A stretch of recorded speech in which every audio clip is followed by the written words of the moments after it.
Hello and welcome back to the Strange Tales podcast. This week we will take a look into a daring, bold, and audacious gold robbery from 1855. When a routine shipment of 3 boxes of gold bullion and coins was stolen from the guard's carriage of a train transporting the gold from London to Paris.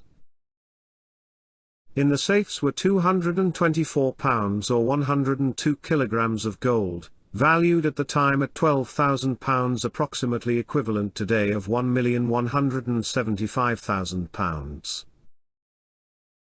The robbers, comprised of 4 men, William Tester and James Burgess, were employees of South Eastern Railway, the company that ran the rail service.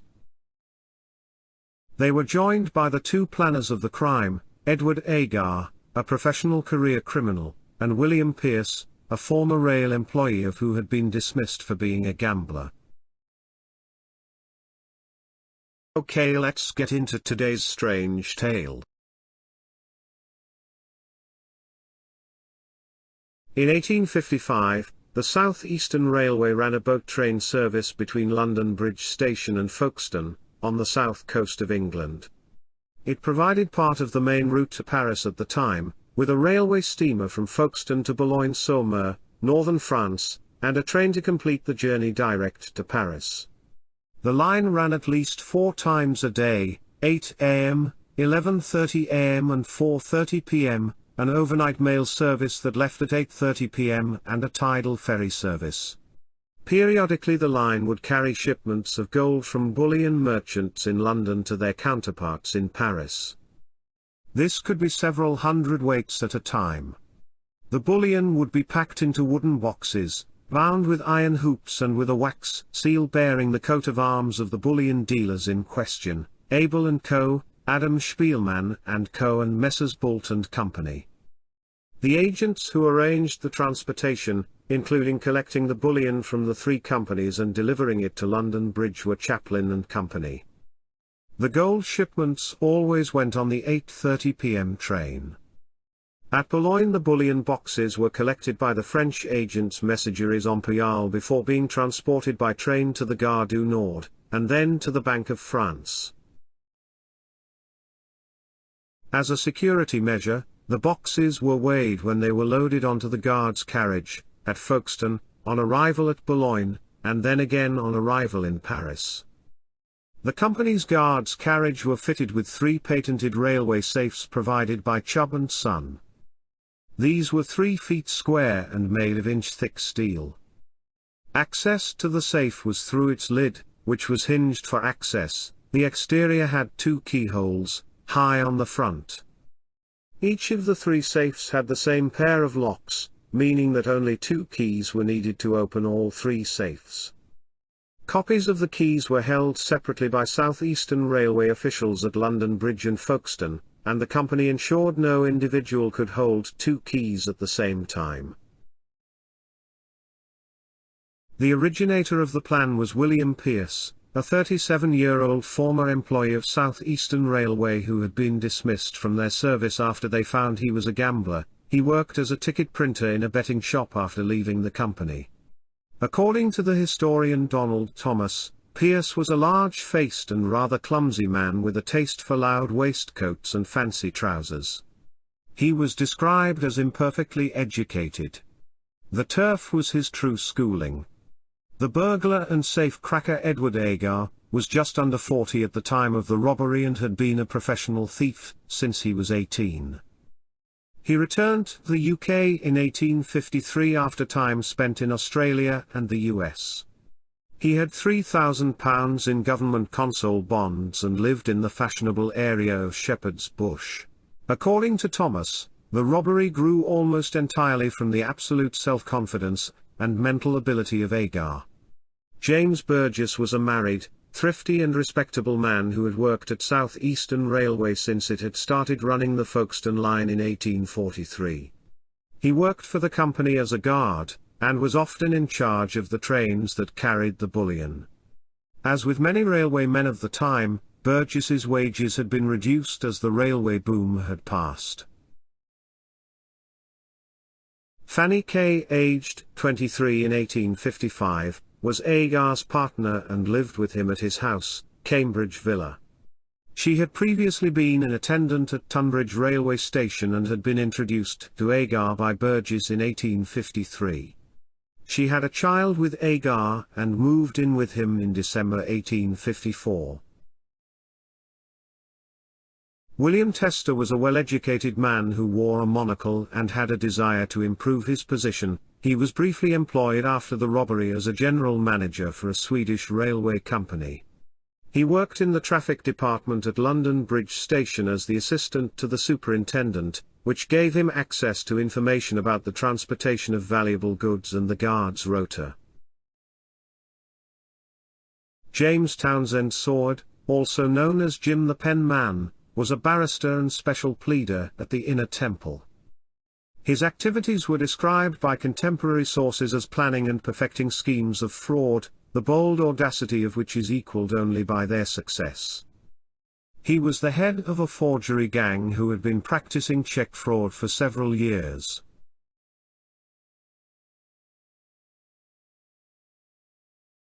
After being dismissed from South Eastern Railway, Pierce continued to drink in the pubs and beer shops around London Bridge in which railway employees also drank. Over time he picked up information about the gold shipments to Paris, while he watched and planned. He concluded that a theft would only be possible if he obtained copies of the keys to the safe. He relayed his thoughts to Agar before the latter's visit to the US. At the time Agar declined to take part, telling his friend the scheme was impractical.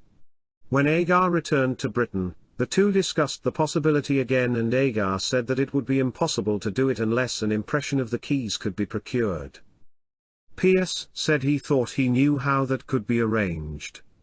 They realized that for any theft to succeed, they needed the assistance of a guard traveling in the carriage with the safes, and an official with access to the staff rotas, and who knew when the bullion shipments were to be made. It was at this stage that Pierce recruited Burgess and Tester to join the group. In May 1854 Pierce and Agar travelled to Folkestone to watch the process involved at that end of the line, particularly the location and security surrounding the keys. They spent so long, and were so obvious, in their surveillance that they came to the notice of the municipal and railway police. As a result, Pierce returned to London and left Agar to watch alone. As part of his intelligence gathering, Agar drank in the Rose Inn, a public house to the pier, where railway staff also drank.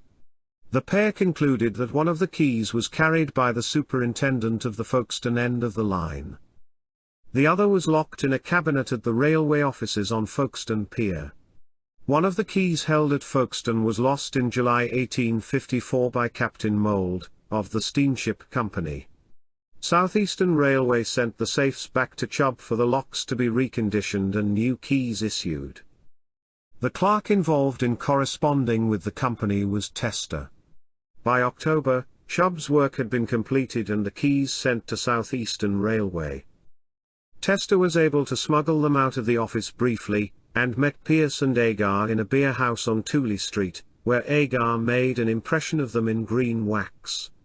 Unfortunately for the conspirators, Tester was so nervous when he removed the keys, that he brought two identical ones with him, rather than one for each lock. The plotters were still missing one of the keys. Agar, using the false name of Archer, used his own funds to send £200 of gold sovereigns on the South Eastern Railway line. The box of bullion, labelled E.R. Archer, care of Mr. Ledger, or Mr. Chapman, was sent through to Folkestone, where Agar would collect it. Agar collected the package from the South Eastern Railway office and watched while the company's superintendent retrieved the safe key from a cupboard at the back of the room. Knowing where the keys were stored, the following weekend Agar and Pierce stayed in nearby Dover and walked to Folkestone. When the boat arrived from Boulogne, both members of South Eastern Railway staff left the office to meet it. They left the door unlocked when they left. Pierce entered the office while Agar waited at the door on lookout. Pierce opened the cupboard and took the safe key to Agar, who made an impression of it in wax. The key was returned and the two men returned to London, via Dover. Over the following months Pierce and Agar created rough keys from the impressions they had taken. In April and May 1855 Agar would travel along the Folkestone route when Burgess was on duty 7 or 8 trips in total and would hone the keys until they worked smoothly, and without effort. Pierce and Agar then separately visited the Shot Tower, in Lambeth, where they obtained 2 long hundredweight 220 pounds of lead shot.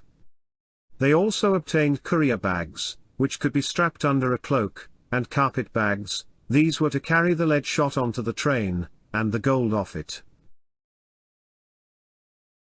By May 1855 the men were now ready to carry out the robbery, and only needed to wait for a day when a gold shipment was taking place. Tester altered the staff rosters to ensure Burgess was working on the evening mail service for the month to ensure Agar had access to the safe. A signal was arranged whereby either Agar or Pierce would wait outside London Bridge Station every day. If a shipment was being made, Burgess would walk out of the station and wipe his face with a white handkerchief to alert them. At the same time, Tester would travel to Redhill railway station and await the first stop of the train.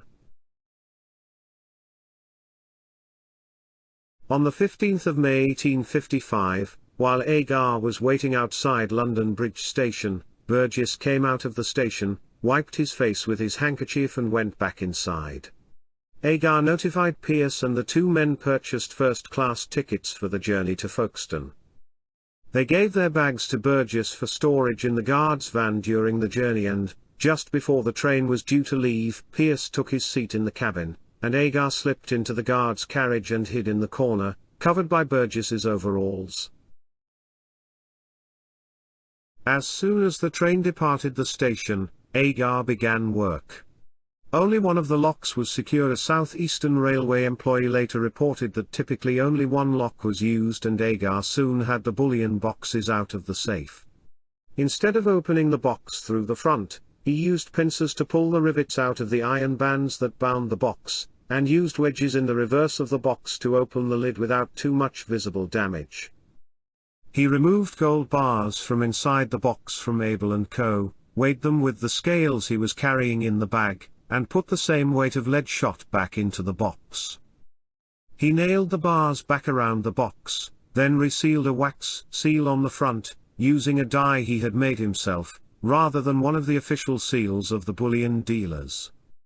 He deduced correctly that on the poorly lit station at Folkestone, a cursory glance at the seals would not show any change. He managed to do this before the train arrived at Redhill, which was a 35-minute journey from London Bridge. When it arrived at Redhill, Agar again hid, while the bag containing some of the gold was handed to Tester, who returned to the Southern Eastern Railway offices London, as arranged, so he could be seen by colleagues and give himself an alibi for later. Pierce took the opportunity to leave his carriage and join his confederates in the guard's carriage. After the train left Redhill, the other two boxes were examined. The box from Adam Spielman & Co. contained hundreds of American gold eagles worth $5 each.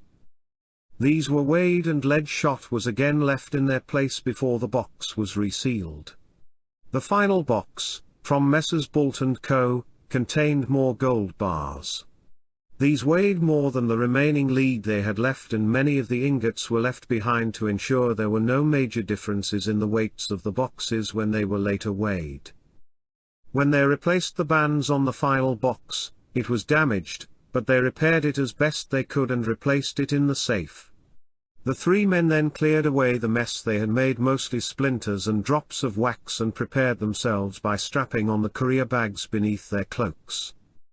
When the train arrived in Folkestone at about 10:30 p.m., Pierce and Agar hid in the carriage while the safes were removed by staff. They then left the carriage and entered the main part of the train, passing through until they reached first class, where they sat until it arrived in Dover. When the train reached Dover, Pierce and Agar alighted, collected their carpet bags full of gold from the guard's carriage, and then went to a nearby hotel for supper. Agar threw the keys and tools into the English Channel before the two men returned to London on the 2 a.m. train, which arrived at around 5 a.m. In total they had stolen £224 or 102 kilograms of gold, valued at the time at £12,000, approximately equivalent today of £1,175,000. When the steamer carrying the gold arrived in Boulogne, one of the crew saw that the bullion boxes were damaged, but thought that as staff at Folkestone had not mentioned it, then there seemed no reason for them to worry. The boxes were weighed on arrival at Boulogne, where the box from Abel was found to be £40 or 18 kilograms lighter than it had been in London, whereas the other boxes both weighed more. They were transported to Paris, where they were weighed again, with the same results as at Boulogne. When they were opened, the lead shot was found and the news relayed back to London.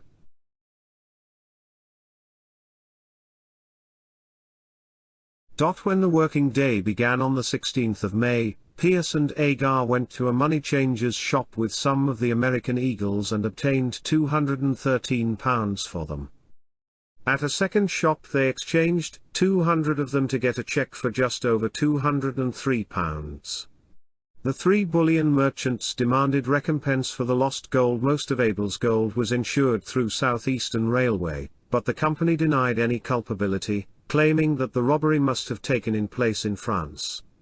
The French authorities pointed out that as the weights of the boxes in France both matched, and differed from that in England, it must have occurred in the UK. Both the French and British companies stated that the crime was an impossibility, according to Thomas. Newspapers reported that it is supposed that so well planned a scheme could not have been executed in the rapid passage by railway from London to Folkestone. Burgess was interviewed by the police, but not deemed a suspect because of his 14 years of service to the company. Tester had been seen at the South Eastern Railway offices while the train was still en route to Folkestone, so was also discounted as a potential thief. An reward of £300 was soon advertised in several newspapers. Pierce and Agar began to melt down the bars to create new, smaller bars of 100 ounces or 2.8 kilograms, although they briefly set fire to the floor of Cambridge Villa when one of the crucibles cracked, spilling molten gold. Relations between Agar and Kay deteriorated around this time, and he moved out of their house to stay with Pierce while they continued to process and dispose of the bullion. £2,500 of bullion was sold to Saward, acting as a fence, and the proceeds split evenly between Agar, Pierce, Tester, and Burgess. Burgess invested his earnings in Turkish bonds, and shares in the brewing company Reed & Co. Pierce opened a betting shop near Covent Garden, telling friends he had won the capital by betting on Saucebox in the St. Leger Stakes at long odds. Tester put his money into Spanish active bonds. That September he left South Eastern Railway and became the general manager of the Swedish Railway Company. At around the time Agar had separated from Kay, he met Emily Campbell, a 19-year-old prostitute, and the two began a relationship. Campbell's pimp, William Humphreys, took umbrage at the loss of her earnings. To overcome any problems, Agar lent Humphreys £235. When he went to collect the repaid money, he was arrested as one of Humphreys' associates passed him a bag of coins. Police stated that this was the proceeds of a cheque fraud in which he was involved, and he was charged accordingly. Agar stated he knew nothing of the fraud, and he was trying to collect the money he had lent. Appearing at the Old Bailey in September 1855 on the charge of feloniously forging and uttering an order for the payment of £700, with intent to defraud, Agar was found guilty and sentenced to penal transportation for life. Awaiting transportation in Pentonville Prison, Agar arranged for his solicitor, Thomas Wantner, to use the £3,000 Agar had in his bank account, and give it to Pierce with instructions that it should be used to support Kay and their child. Pierce agreed, then reneged around mid-1856. Desperate for money, she went to see John Weatherhead, the governor of Newgate Prison, and told him that she knew who was involved in the South Eastern Railway bullion robbery. An investigation was undertaken at Cambridge Villa, and evidence found that corroborated her story, including the burnt floorboards, small specks of gold in the fireplace and under the floorboards, and evidence that the fireplace had been used at a very high temperature. Agar was interviewed in October 1856, while still in Pentonville, by John Rees, the company solicitor for South Eastern Railway. Agar refused to answer any questions, so Rees returned 10 days to 2 weeks later and tried again. In the interim, Agar had heard that Pierce had not kept to his word, so, angered by the deceit of his erstwhile partner, he turned Queen's evidence and gave Rees the full details of the crime. Pierce and Burgess were arrested on the 5th of November. As Tester was living in Sweden, he could not be arrested, but he was informed that the police wanted to interview him.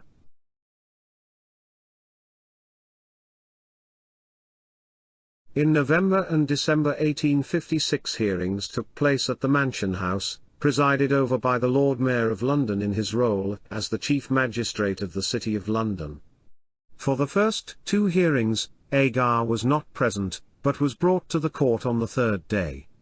When questioned, he confirmed the story he had given to the police, and identified pieces of evidence that had been gathered. On the 10th of December, Tester appeared in court, having been dismissed from his position with the Swedish company. When the Lord Mayor gave his decision on the 24th of December that the 3 men were to stand trial for the robbery, Pierce said, "I have nothing at all to say. I reserve my defense." Burgess and Tester both stated, "I am not guilty." The trial took place at the Old Bailey between 13 and the 15th of January 1857, and received wide coverage in newspapers across Britain. Burgess, Tester and Pierce all pleaded not guilty. Agar gave evidence against his former colleagues again, and told the court he was, in Thomas's words, a self-confessed professional criminal who had not made an honest living since the age of 18. Witnesses included the locksmith John Chubb, the bullion dealers, transportation agents, Southern Eastern Railway staff, the station staff of London Bridge and Folkestone, a customs officer from Boulogne, railway police, taverniers and hotel keepers. All corroborated Agar's story that the 4 men knew each other, and were present together at various stages of the planning and execution of the crime. It took the jury 10 minutes to decide on the guilt of the 3 men, Pierce of larceny, Burgess and Tester of larceny as a servant. The judge, Sir Samuel Martin, showed what the journalist Fergus Linan calls a grudging admiration for Agar during his summing up. "The man Agar is a man who is as bad, I dare say, as bad can be, but that he is a man of most extraordinary ability no person who heard him examined can for a moment deny. Something has been said of the romance connected with that man's character, but let those who fancy that there is anything great in it consider his fate. It is obvious that he is a man of extraordinary talent. That he gave to this and, perhaps, to many other robberies, an amount of care and perseverance 1/10 of which devoted to honest pursuits must have raised him to a respectable station in life, and considering the commercial activity of this country during the last 20 years, would probably have enabled him to realize a large fortune." Burgess and Tester were both sentenced to penal transportation for 14 years. Pierce, as he was not a member of Southern Eastern Railway staff, was given the lighter sentence of 2 years hard labour in England, 3 months of which would be in solitary confinement. Tester and Pierce were transported on board the Edwin Fox convict ship on the 26th of August 1858, the destination was the Swan River colony in Western Australia. Burgess was given a ticket of leave in December 1859 and a conditional pardon in March 1862. Tester received his ticket of leave in July 1859 and a conditional pardon in October 1861. He left Australia in 1863. Agar remained in England for a little longer. He is known to have been held in Portland Prison in February 1857, before being transported to Australia on the 23rd of September 1857. He was given his ticket of leave in September 1860, and a conditional pardon in September 1867. He left Australia to travel to Colombo, in modern-day Sri Lanka in 1869. One of the strongboxes and a sack of the lead shot can be seen on display at the National Railway Museum. An account of the trial was published in 1857, with illustrations by Percy Cruikshank, the eldest son of Isaac Robert Cruikshank. The history of the robbery can be found in the first Great Train Robbery, written by David C. Hanrahan in 2011.